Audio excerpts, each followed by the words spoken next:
Francisco I. Madero, próspero hacendado del norte de México, se enfrentó 2 veces contra el gobierno de Porfirio Díaz en busca de una apertura democrática.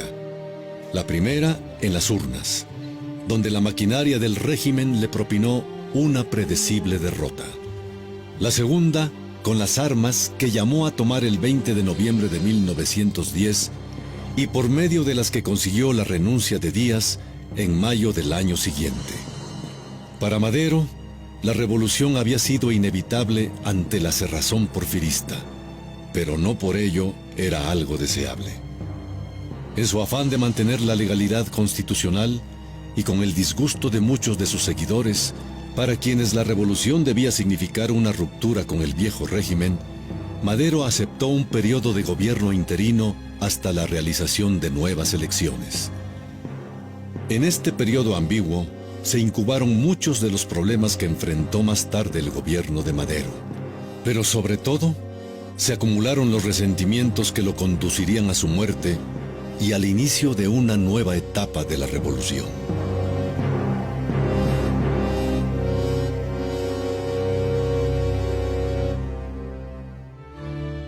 La revolución encabezada por Francisco I. Madero había triunfado. Porfirio Díaz salió del país, no así el porfirismo.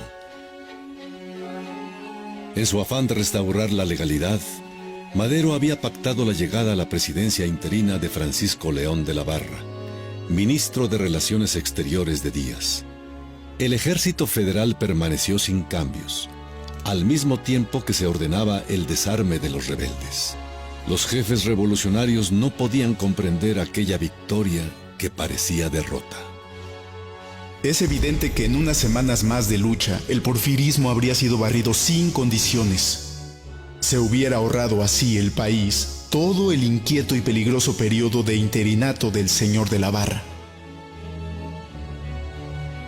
Las elecciones se programaron para octubre de 1911.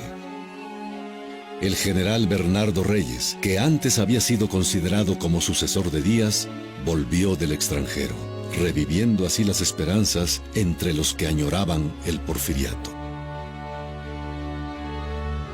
Reyes solicitó posponer los comicios. Al no lograrlo, partió hacia los Estados Unidos.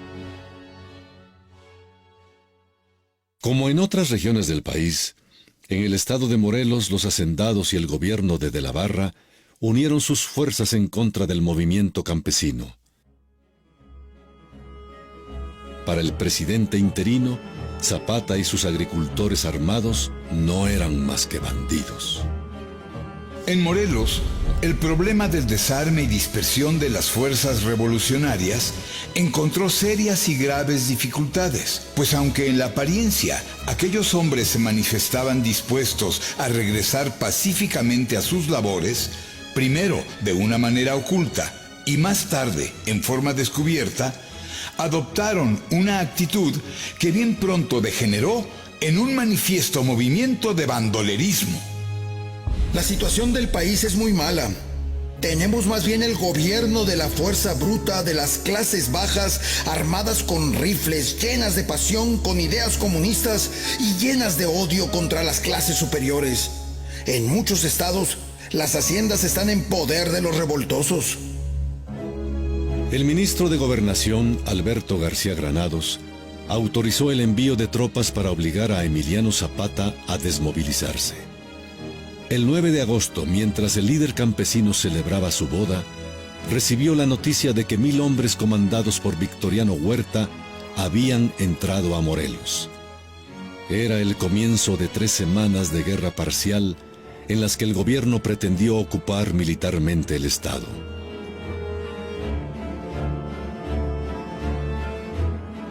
Madero, con su bondad habitual y tratando de evitar que la guerra se generalizara, viajó a Morelos e inició conversaciones con Zapata. El guerrillero aceptó la desmovilización, preservando su escolta, pero insistía en la salida del ejército federal del estado y el nombramiento de un gobernador respetuoso de las demandas de los campesinos. Madero ofreció toda clase de garantías y la promesa de que una vez que llegara al poder, cumpliría lo ofrecido en el Plan de San Luis. A Francisco León de la Barra. Señor presidente, el desarme de los zapatistas es solo una farsa patrocinada por el señor Madero. El remedio que me permito indicar a usted con el mayor respeto y mi mejor buena fe es reducir al último extremo a Zapata hasta ahorcarlo o echarlo fuera del país. El 17 de agosto, Madero recibió la promesa del cese de operaciones del Ejército Federal y se preparó para reunirse de nuevo con Zapata. Pero Huerta, sin órdenes específicas, aunque con el consentimiento de la Barra, continuó avanzando hasta ocupar Yautepec. Zapata, aún en busca de la paz, se retiró de la población. Los jefes zapatistas, inconformes, estuvieron a punto de rebelarse contra Emiliano. Señor presidente, en Morelos solo falta tomar posesión de Cuautla, porque aquí dicen que el gobierno nacional es impotente para someter al orden al bandido Zapata. Madero intentó reunirse con el presidente interino, pero de la Barra lo evadió. Le escribió una indignada carta y viajó a Yucatán como parte de su campaña presidencial. Se trataba del fin de las negociaciones con Zapata, que lo ve entonces como traidor. A pesar de sus esfuerzos, Madero no había conseguido convencer al caudillo del sur de sus buenas intenciones y la revolución estaba ya dividida. De la Barra designó como gobernador de Morelos a Ambrosio Figueroa, quien dio rienda suelta a la represión contra los zapatistas. A fines de agosto de 1911, los federales estuvieron a punto de capturar a Zapata, que apenas consiguió escapar perdiéndose entre las milpas. Igual que Zapata, muchos revolucionarios se sentían desilusionados por la permanencia en el poder de representantes del viejo régimen. Los propios porfiristas consideraban la bondad, tolerancia y el apego a la legalidad de Madero como debilidad. Entre sus partidarios, se le acusa de ser demasiado inocente o incluso de actuar al estilo de don Porfirio, pues en contra del sentir de la mayoría, escoge a José María Pino Suárez como su candidato a la vicepresidencia. Entre septiembre y octubre de 1911, Zapata, con renovadas fuerzas, lanza repentinos ataques guerrilleros cerca de la Ciudad de México.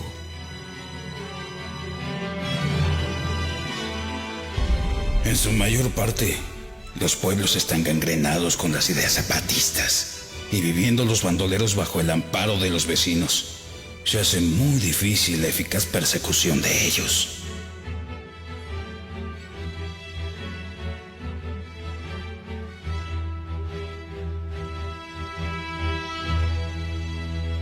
La crisis sacude al gobierno de la Barra. El secretario de Gobernación García Granados es destituido. Huerta también es relevado de su misión en Morelos. Su carrera militar, forjada en la represión contra los indios yaquis y mayas y después contra los zapatistas, parece llegar a su fin. Aunque con la escasa participación de trabajadores y campesinos, las elecciones celebradas en octubre de 1911 se llevaron a cabo en un clima de paz. En gran parte del país fueron limpias, mucho más democráticas que cualquiera celebrada anteriormente. Madero obtuvo el 98% de los votos y Pino Suárez venció a los otros candidatos a la vicepresidencia. Francisco I. Madero, un convencido demócrata, tomó posesión como presidente de la República el 6 de noviembre de 1911. Su hermano Gustavo intentó entonces acercarse a los zapatistas, pero sus esfuerzos no fructifican. Las tropas federales, ahora bajo el mando de Madero, mantienen su presencia en Morelos. El 25 de noviembre de 1911, apenas 19 días después del inicio de la presidencia de Madero, Emiliano Zapata y Otilio Montaño rompieron con él al considerarlo traidor a la revolución. Proclamaron el Plan de Ayala que demandaba la restitución de las tierras usurpadas por las haciendas.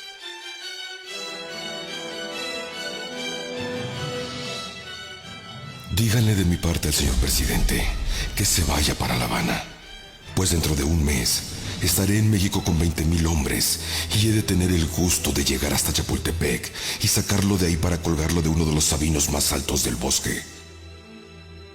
El país vivió con Madero el momento de mayor respeto a las libertades cívicas desde los tiempos de Benito Juárez y Sebastián Lerdo de Tejada. Sin embargo, nadie parecía apreciar verdaderamente esta libertad. Para los revolucionarios era insuficiente, para los porfiristas significaba libertinaje. El clima político comenzó a trastornarse muy pronto. En diciembre, el general Bernardo Reyes regresó al país y llamó sin éxito a tomar las armas contra Madero.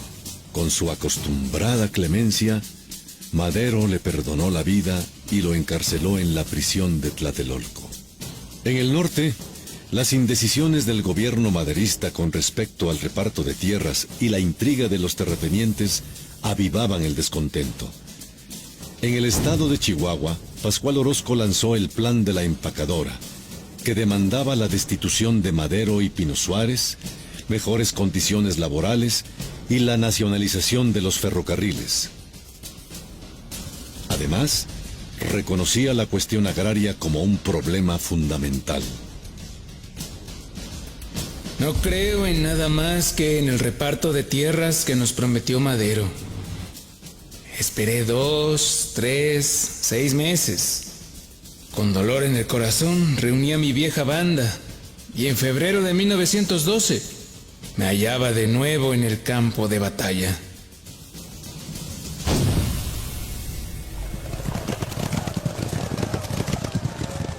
Francisco Villa permaneció fiel al régimen. Sentía profundo respeto por un hombre honorable como era el gobernador de Chihuahua, Abraham González, y también lealtad personal hacia Madero, a quien debía su conversión de bandolero en revolucionario. Además, era evidente que grandes propietarios como Terrazas respaldaban la revuelta de Orozco. El problema surgió porque el gobernador Abraham González anunció una ley que fijaría impuestos progresivos a los grandes latifundios. Estas revoluciones son resultado de la intriga pura, respaldada por los hombres más ricos de Chihuahua.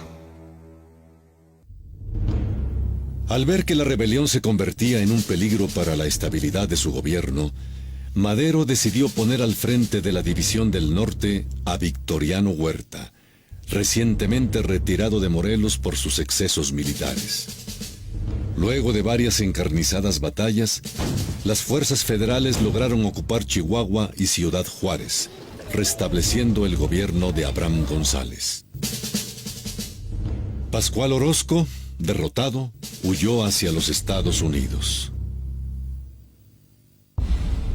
Al general Victoriano Huerta. Espero que borre de su mente el recelo que me tiene, ya que los grandes servicios que ha prestado son estimados no solo por mí, sino por toda la nación. Mi estimado general, considero que usted ha servido bien a la patria y que disfruta de la estimación y la confianza de mis conciudadanos.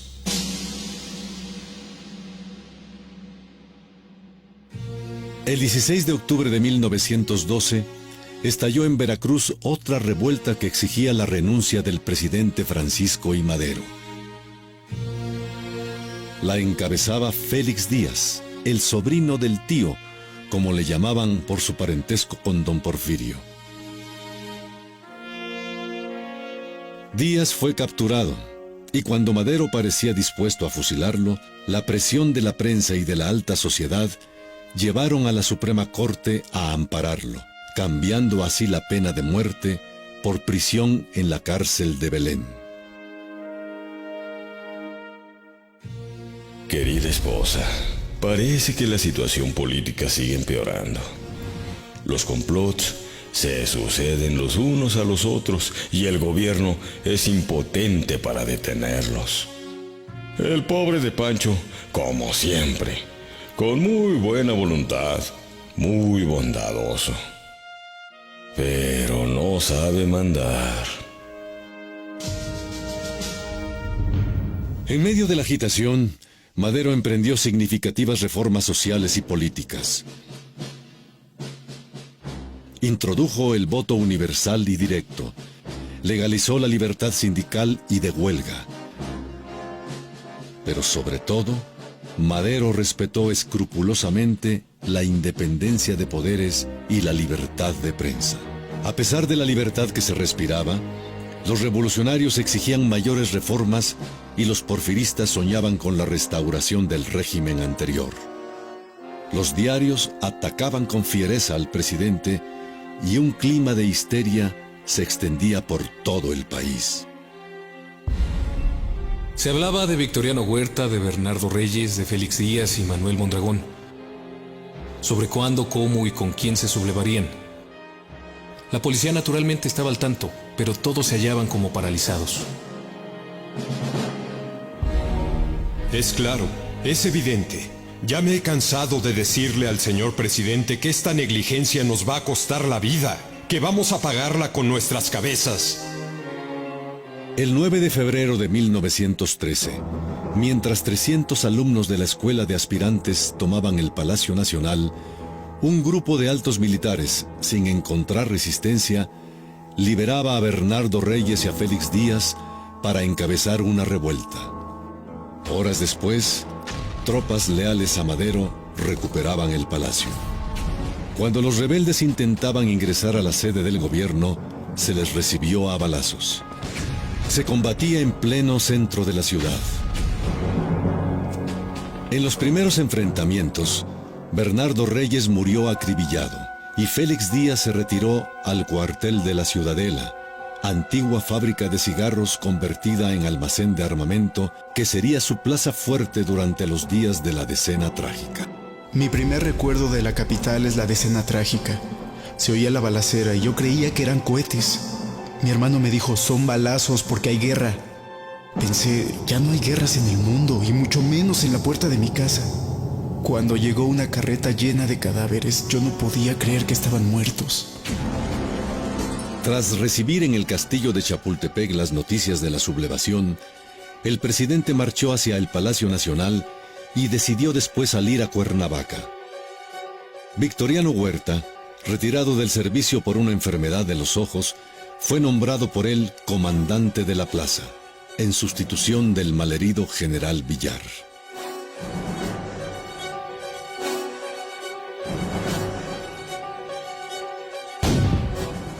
Pese a la resistencia de Félix Díaz y sus hombres, todo parecía indicar que la revuelta había sido un acto fallido y que los rebeldes pronto se rendirían ante las tropas leales al gobierno. Pero nada de esto sucedió, pues Huerta traiciona a Madero y pacta secretamente con Díaz.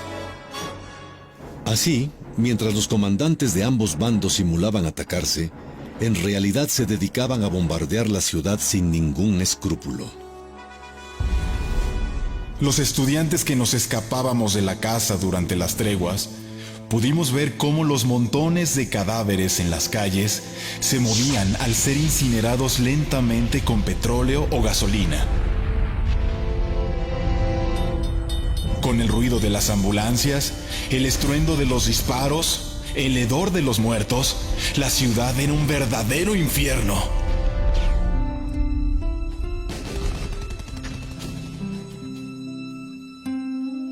Diez días después, el silencio. Los líderes del cuartelazo reunidos en la Embajada de los Estados Unidos y en presencia del embajador Henry Lane Wilson, acordaron con Huerta que él sería el próximo presidente de México y Díaz su sucesor. Lo demás ya estaba decidido. El 19 de febrero, los traidores hicieron prisionero al presidente junto con uno de sus más leales colaboradores, el director del Colegio Militar, el general Felipe Ángeles. Gustavo, su hermano, había sido ya apresado también y entregado a la soldadesca. Gustavo Madero y el intendente Basó fueron llevados presos a la Ciudadela. Un desertor, Melgarejo, pinchó con la espada el único ojo hábil de Gustavo, produciéndole en el acto la ceguera. Gustavo, con el ojo bañado en sangre, anda a tientas, tropieza y vacila. más de 20 bocas de fusil descargaron sobre el mártir agonizante. El 22 de febrero de 1913, cuando se simulaba su traslado de Palacio Nacional a la penitenciaría de Lecumberri, Francisco I. Madero y José María Pino Suárez fueron asesinados. Esa es la salvación de México. En adelante habrá paz, progreso y riqueza. El general Huerta me pidió consejos sobre qué sería bueno hacer con el presidente Madero, si mandarlo fuera del país a un manicomio. Le contesté que debería de hacer lo mejor que fuera para asegurar la paz en el país. Lleno de estupor, de indignación, leo la abominable noticia del asesinato de Madero y Pino Suárez. Madero en vida no hubiera causado los cataclismos que causará Madero ya muerto. Sus verdugos han puesto una bandera en su brazo que atravesará el sepulcro y se alzará, no ya verdugo, sino justiciero.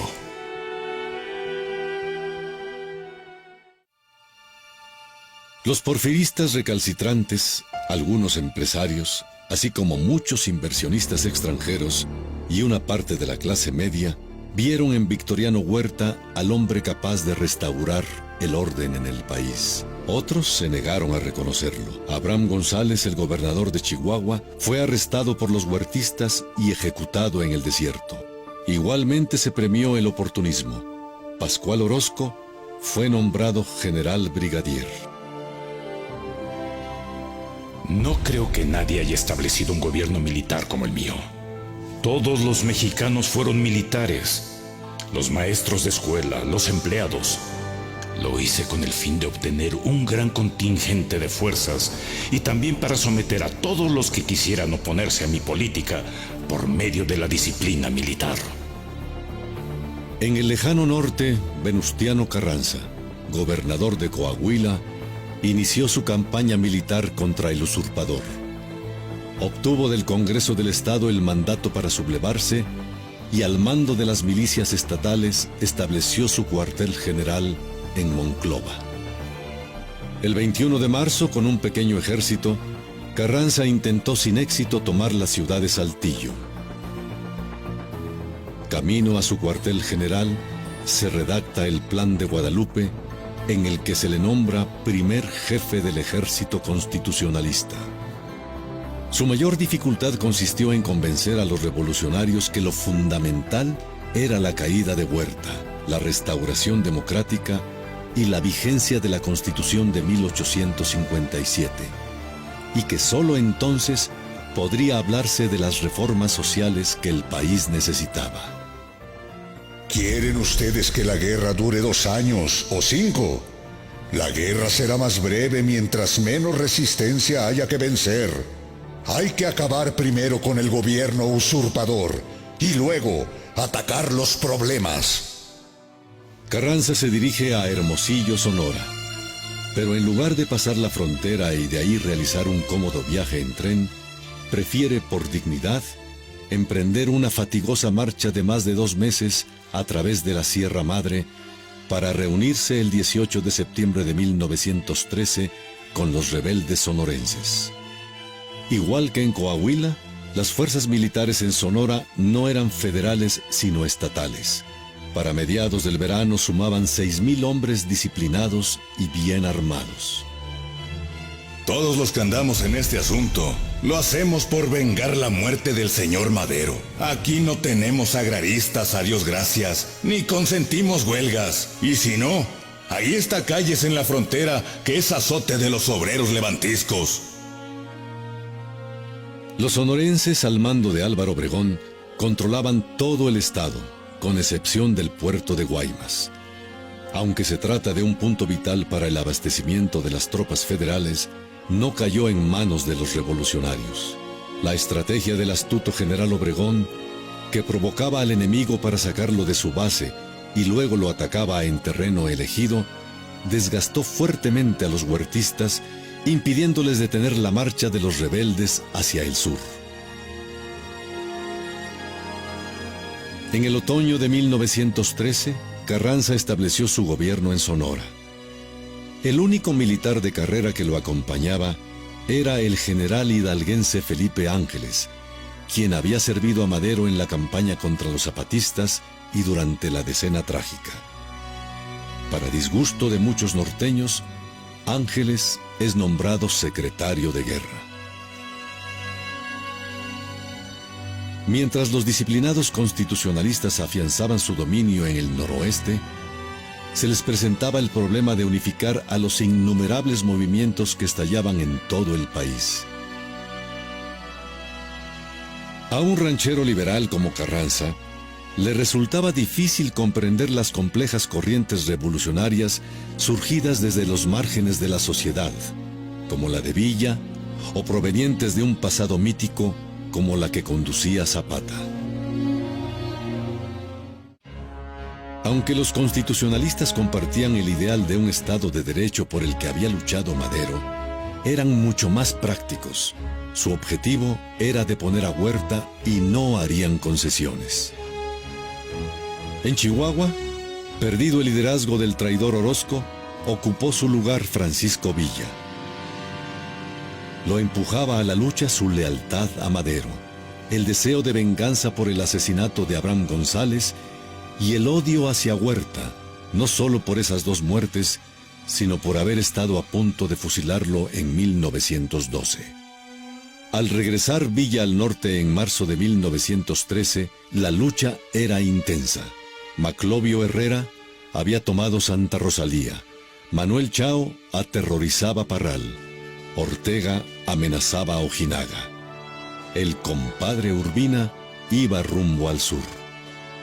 Villa pronto controló buena parte del ferrocarril del noroeste. Para fines de junio, las fuerzas federales quedaron reducidas a Chihuahua y Ciudad Juárez. Como en 1911, la actividad se desplazó hacia Durango. En julio, el general Tomás Urbina encabezó la campaña y tomó la capital del estado. El ejército vencedor, sin orden, sin jefes, penetró a la ciudad. Como una luz emprendió bochornosos saqueos. Esa noche tuvo más horror que la del marcial combate, pues la ciudad se iluminaba con el siniestro resplandor de las llamas que salían de los principales establecimientos comerciales. En agosto, los grupos rebeldes de la zona comenzaron a unificarse bajo el liderazgo de Villa para conformar la legendaria División del Norte. La disciplina de sus tropas, el reparto de alimentos, su creciente fama y su innegable carisma atrajeron a miles de sublevados. El general Villa era inculto, no lo niego, pero era un hombre de una inteligencia que sentía el pueblo, cosa que Venustiano Carranza no podía saber. Emiliano Zapata sentía al campesino, pero el general Villa sentía a todos. En septiembre, Pancho Villa emprendió desde Chihuahua la marcha hacia el sur con 2,000 hombres para atacar Torreón. Los rebeldes tomaron la ciudad el 1 de octubre. No pude evitar contrastar la completa desolación de Durango con las escasas huellas de violencia en Torreón. Varias tiendas fueron saqueadas, pero pronto el general Villa y otros jefes pusieron el alto.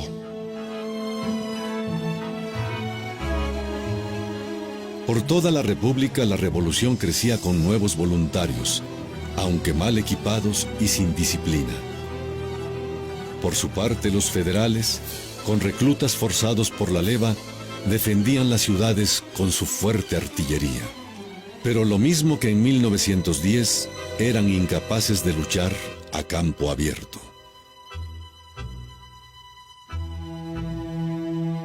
En 1911, la lucha agraria zapatista había trascendido Morelos, extendiéndose a Puebla, Tlaxcala, Guerrero y al Estado de México.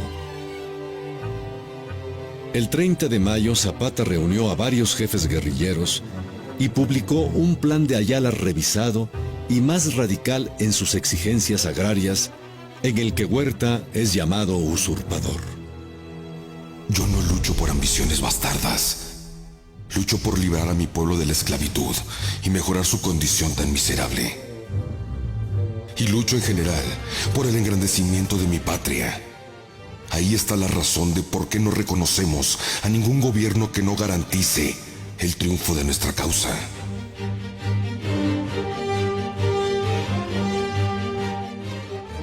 Pese al embargo de armas decretado por los Estados Unidos, los constitucionalistas se afianzaban en el norte y la rebelión crecía en Chihuahua y Coahuila.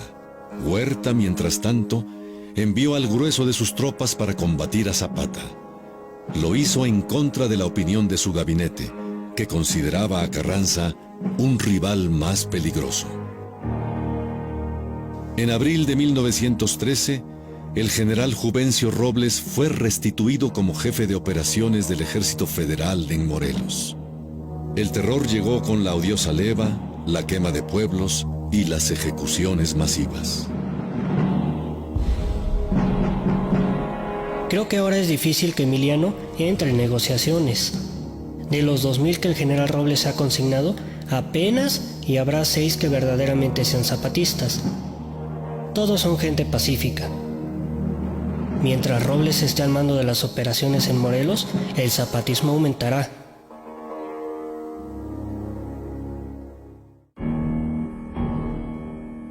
La libertad de prensa tan defendida por Madero desapareció con Huerta. Las legislaturas federales y locales fueron sometidas. Militarizar al país era la prioridad y los generales reemplazaron a los gobernadores maderistas. Huerta no sabía de conciliaciones. Para él, la paz consistía en exterminar al enemigo. Incluso rompió con su aliado Félix Díaz y relevó a los felicistas del gabinete, comenzando por Manuel Mondragón, el jefe del ejército. Según dicen, Huerta se ha comido a Félix Díaz. Huerta le ha madrugado. Blanquet es ahora el comandante militar de México, y eso quiere decir que el propio Mondragón se encuentra en sus garras. ¿No ve usted claro que Félix no es gallo para lidiar con ese indio lleno de mañas?, me dijo el diputado Fuentes. En el Congreso existía una fuerte aversión a Victoriano Huerta, encabezada por 74 diputados opositores. Huerta disolvió la Cámara de Diputados y envió a sus enemigos a la cárcel, al destierro o, como sucedió con el legislador yucateco Serapio Rendón, a la muerte. El valiente senador chiapaneco Belisario Domínguez se atrevió a decir que las promesas de paz de Huerta eran espurias. 2 semanas después, una banda encabezada por el hijo del usurpador lo secuestró y asesinó. Los grupos felicistas, renovadores y liberales del Congreso se reunieron para investigar el asesinato del senador y las desapariciones de otros congresistas. Se les acusó entonces de conspiradores. El secretario de Gobernación, Garza Aldape, sostenía que tenían que ser llevados todos los diputados a la penitenciaría. Fue el general Huerta quien acordó detener solo a los más hostiles al gobierno. Garza Aldape, con la policía, procedió a disolver las cámaras, enviando 110 diputados a la cárcel. Cuando Huerta aplazó las elecciones, Estados Unidos le retiró su virtual reconocimiento. El presidente Wilson propuso un armisticio y elecciones sin la participación de Huerta. El 26 de octubre de 1913, en medio de la apatía y la resignación, y sin el visto bueno estadounidense, se celebraron las elecciones presidenciales y legislativas. Huerta y el general Blanquet, su candidato a la vicepresidencia, resultaron vencedores. Pero menos de la mitad de los distritos electorales entregaron resultados, y las elecciones presidenciales tuvieron que ser anuladas, fijándose otras para julio de 1914. Huerta no logró elegirse como presidente constitucional, pero había acabado arbitrariamente con los partidos de oposición y formado una legislatura auténticamente suya.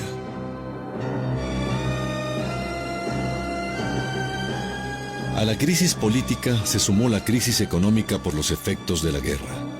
El país estaba trastornado por la destrucción de las vías férreas y muchos estados en manos de los revolucionarios ya no contribuían al erario nacional.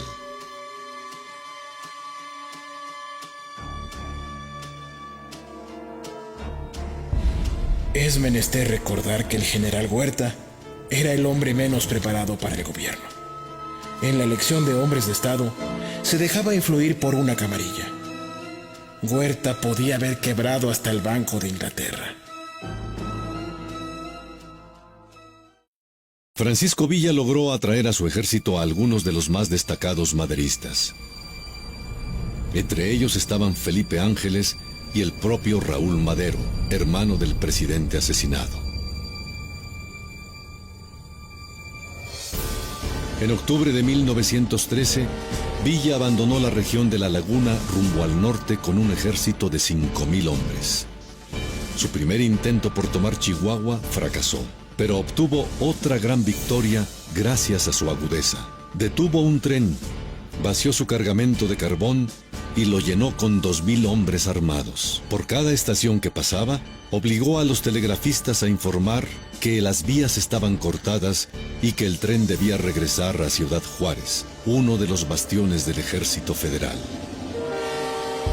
Poco después, las 2 de la mañana, un tren de carga entró en los patios y de él surgieron cientos de rebeldes. No se disparó un solo tiro hasta que los villistas penetraron el corazón mismo de Ciudad Juárez. Tomada por sorpresa, la guarnición federal opuso escasa resistencia.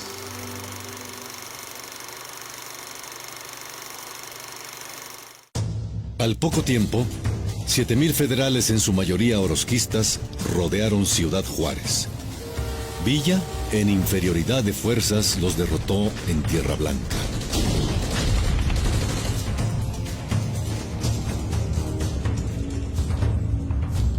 El feroz Rodolfo Fierro puso en desbandada al enemigo con una locomotora desbocada cargada con explosivos.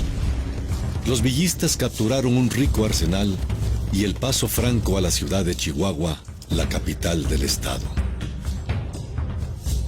Durante 4 semanas, Pancho Villa se desempeñó como gobernador del estado de Chihuahua.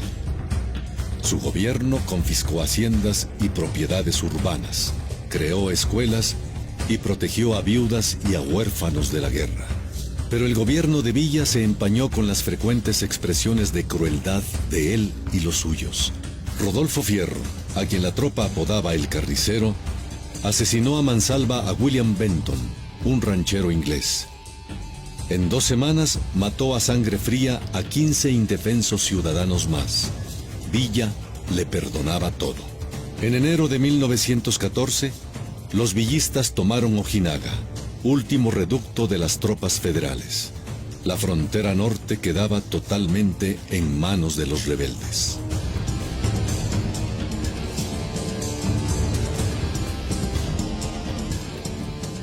En febrero, el presidente estadounidense Wilson dio por terminado el embargo de armas. Bien equipados, gracias a esta resolución, los constitucionalistas avanzaron hacia la Ciudad de México.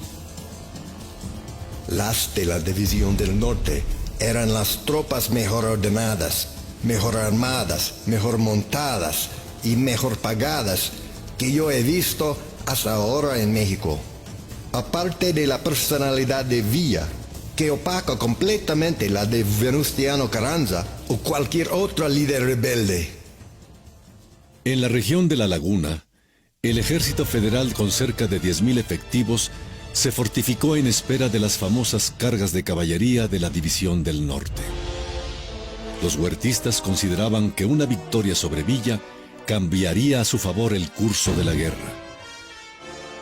Pero la nueva estrategia de golpear sin tregua con la artillería de Felipe Ángeles y atacar por las noches con la infantería somete a un continuo desgaste a los federales, que terminaron por ser desalojados.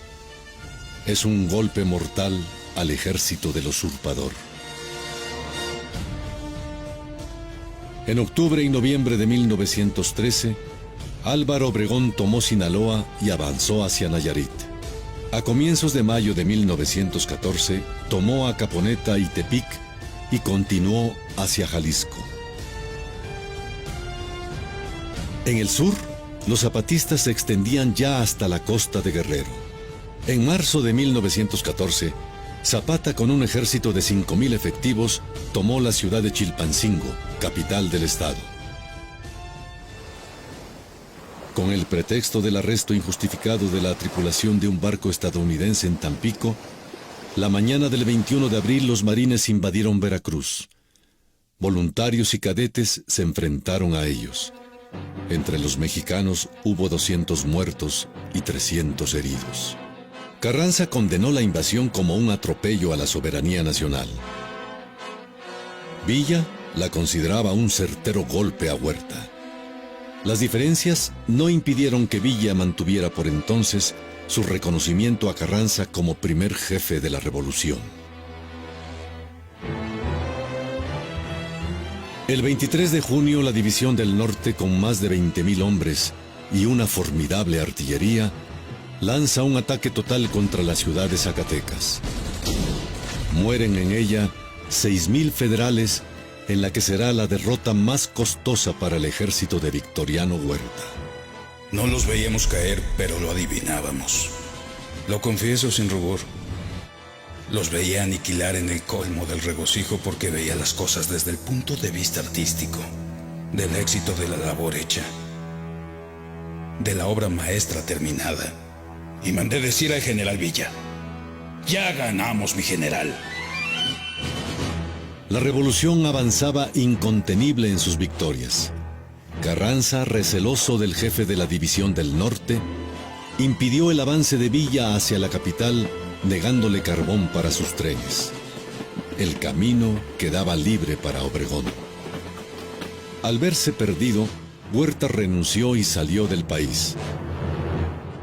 Después de complicadas negociaciones, el 3 de agosto de 1914, los representantes del ejército federal, que aún contaba con 30,000 hombres, firmaban la rendición incondicional con Obregón en Teoloyucan, a las puertas de la Ciudad de México. Días después, el ejército constitucionalista encabezado por Álvaro Obregón hizo su entrada triunfal a la capital del país.